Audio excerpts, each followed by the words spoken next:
era pandemi seperti ini, saat ini kayaknya banyak banget orang-orang yang nggak mampu untuk membayar cicilan mobilnya, termasuk teman-teman artis pastinya. Aduh. Nah, apa sih yang harus kita lakukan kalau kita nggak bisa bayar cicilan mobil tersebut? Apakah mobilnya kita kasih ke leasing atau kita biarkan aja? Nah, pastinya hari ini saya kedatangan tamu yang sangat istimewa. Ada dua narasumber kita, yaitu Mas Ari. Halo Mas Ari. Halo. Mas Ari sendiri dari praktisi hukum, dan ada juga saya kedatangan tamu saya, Mas Cahyadi. Halo, selamat siang Mas Cahyadi. Siang Mbak Ferdi. Ya, Mas Cahyadi ini adalah praktisi untuk keuangan. Pastinya seru banget, dan langsung aja kita bertanya kepada narasumbernya ya. Oke, Mas Ari. Ini saya mau tanya nih, sekarang ini banyak banget orang yang nggak bisa bayar mobil, bayar cicilan, termasuk teman-teman artis pada jual rumah, jual mobil, itu yang paling gampang, tapi tetap aja susah.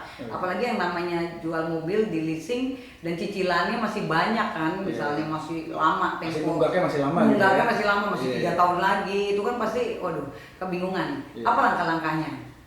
Ya sebenarnya kalau misalnya, ini kan kita bicara utang ya, kita masih utang ya. Nah kalau misalnya masih utang tentu obatnya satu ya harus dibayar kalau utang.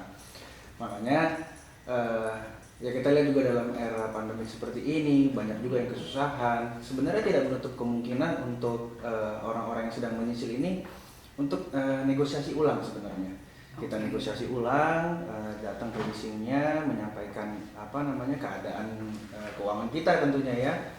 Terus disitulah kita minta negosiasi ulang, mungkin per bulannya jadi dikecilkan atau tenornya lebih dipanjangkan gitu. Jadi ketika kita minta negosiasi kepada leasing itu sebenarnya tidak menutup kemungkinan, karena dari pihak leasing pun juga kan tetap membutuhkan pemasukan daripada langsung diputus begitu ya. Begitu saja kan mereka juga harus berpikir ke depannya terhadap mobil ini bagaimana.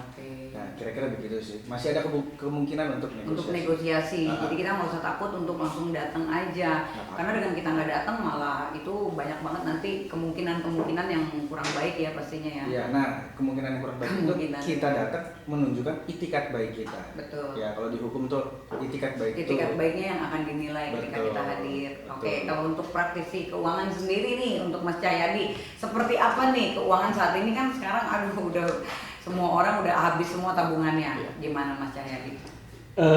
Tadi balik lagi mungkin saya akan menggarisbawahi menggarisbawahi Mas Ari. Yang pertama itu tadi itikat baik, artinya ketika perjanjian awal kita bersama sebagai debitur ke kreditur atau perusahaan leasing itu ada itikat baik. Betul. Untuk mendapatkan unit. Karena gini, perusahaan leasing itu nggak mau dibayar mobil lagi, tapi ingin uangnya juga lunas sampai akhir. Jadi kalau kita sekarang di era pandemi ini, kita tahu juga bahwa OJK dan pemerintah memberikan aturan baru untuk relaksasi kredit. Jadi kalau kita mempunyai masalah keuangan, hal yang pertama kita lakukan adalah persuasif ke perusahaan leasingnya atau pemberi pembiayaannya. Kita hadir datang ke sana. Ya, datang dulu. Datang. Karena apa? Kalau tidak datang pasti akan dicari-cari, apalagi teman-teman artis ya. Iya. Didatengin, malu dan lain sebagainya. Jadi kita dengan itikat baik kita datang ke perusahaan leasingnya untuk bernegosiasi secara persuasif. Nanti akan dikasih menu-menunya tuh buat menyelesaikan masalahnya. Ada yang namanya rescheduling, dijadwalkan ulang, ada yang namanya restrukturisasi, atau kalau udah emang nggak sanggup nanti dieksekusi untuk dilelang dan seterusnya. Oke. Jadi banyak tahapannya ya. Dicari yang terbaik lah, ya. gitu kan. Karena dengan menyerahkan unit pun leasing juga sebenarnya nggak mau, karena pengennya kan sama-sama win-win lah, kurang lebih seperti itu.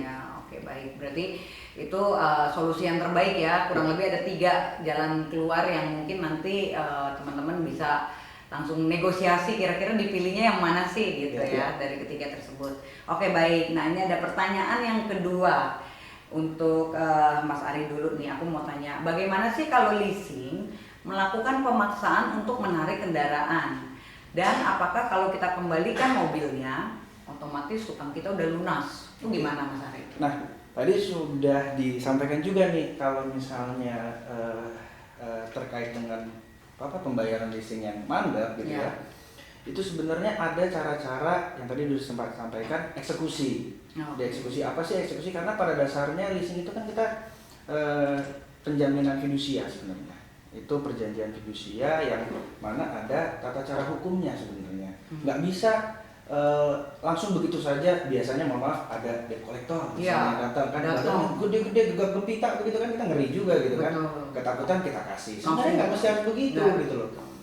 Ada aturan-aturan hukum yang apabila one prestasi gagal bayar Gagal itu bayar. ada aturan hukumnya. Jadi nggak bisa langsung diambil, apalagi perampasan yang sifatnya pemaksaan langsung diambil, langsung diambil. tarik kunci ambil, itu bahkan bisa jatuhnya ke pidana. Betul, bisa kita laporkan mungkin. Bisa kita laporkan. Ya kan? Jadi Betul. Penarikan paksa ya. iya, jadi kepada teman-teman juga yang memang dalam posisi kesusahan nggak bisa bayar leasing, juga jangan begitu saja mau diserahkan mobilnya. Betul. Juga debt collector yang datang juga sebenarnya harus teredukasi, jadi nggak boleh main langsung merampas kan gitu kan. Berarti kalau mereka langsung datang mungkin baiknya kita langsung telepon hubungi leasingnya ya, ketika memang mereka memaksa untuk merampas atau mengambil. Baiknya gimana kita? Iya. Kita kan nggak mungkin serahkan dong, jangan sampai diserahkan juga kalau ada seperti itu. Sebenarnya paling sederhana sih ya, ini tips lah ya, Ya, tips saya buat tipsnya. dari saya ya. Dari segi hukum biasanya begitu ada orang yang datang mengatasnamakan leasing, itu kan seperti seolah dia diberikan kuasa untuk melakukan penagihan atau penarikan.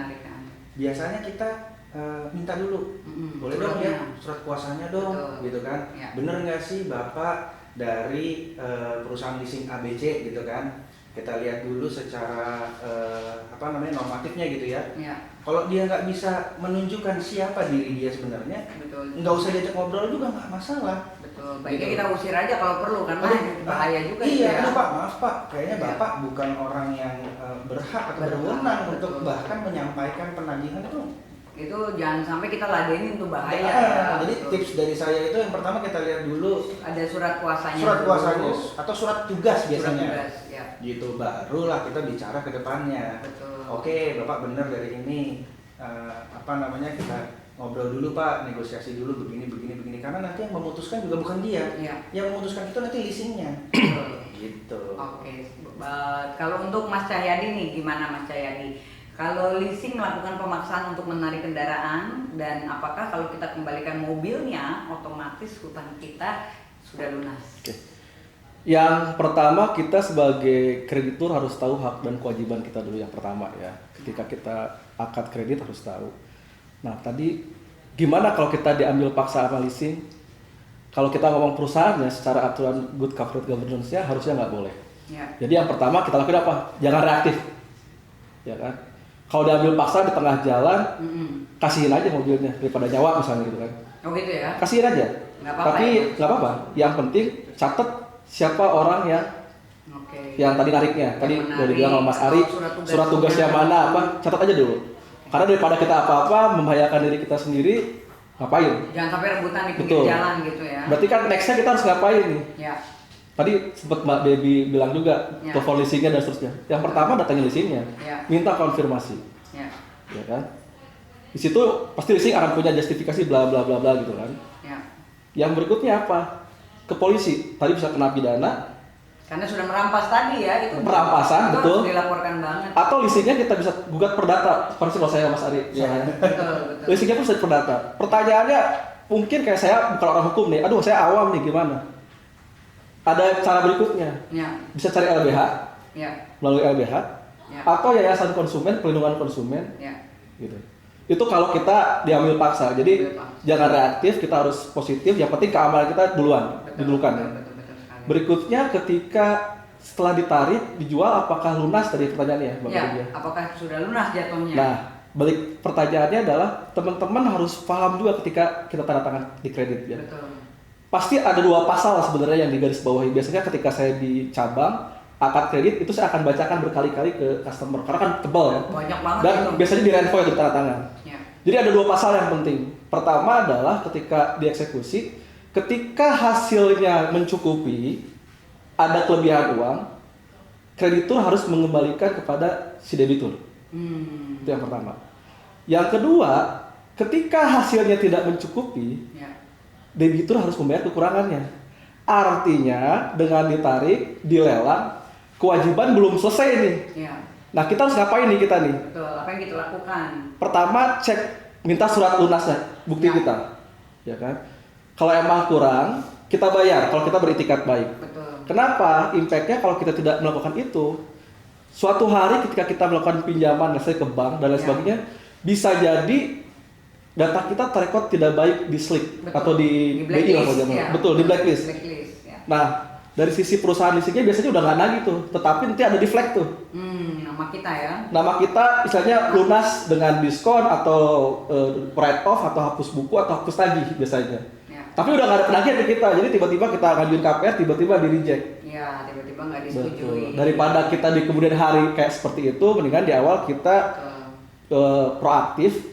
Oke, surat lunasnya mana, sisanya berapa dan seterusnya. Dan mungkin nanti untuk pengembaliannya, pembayarannya ya disesuaikan dengan Betul. kondisi kita sekarang ya. Jadi mungkin bisa negosiasi lagi Betul. di dalam perjanjian. Karena ketika dilelang sangat jarang untung, Mbak.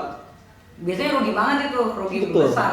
Apalagi mobil kan. Apalagi mobil, Iya. Kan setiap harganya tahunnya kan turun. Ada depresiasinya Kita gitu. kreditnya 250 juta, begitu dijual cuma 90 juta. Iya. Waduh, itu kan ya memang seperti itu ya. Dan perusahaan pembiayaannya pun mungkin kita juga harus milih-milih. Kenapa? Karena ketika dieksekusi, Ya. kalau perusahaan pembiayaan yang bonafit biasanya kan dilelang umum. Jadi kita secara transparan Ya. bisa tahu harganya di taksir berapa, dijual berapa, sisa utang kita berapa dan seterusnya. Tapi kalau perusahaan aja yang abal-abal, gelap tuh udah. Itu kita yang kebingungan tuh, kita yang Betul. nanya ini bagaimana tahu main diambil aja. Iya. Oke, baik, terima kasih. Pertanyaan terakhir nih Mas Ari dan Mas Cai.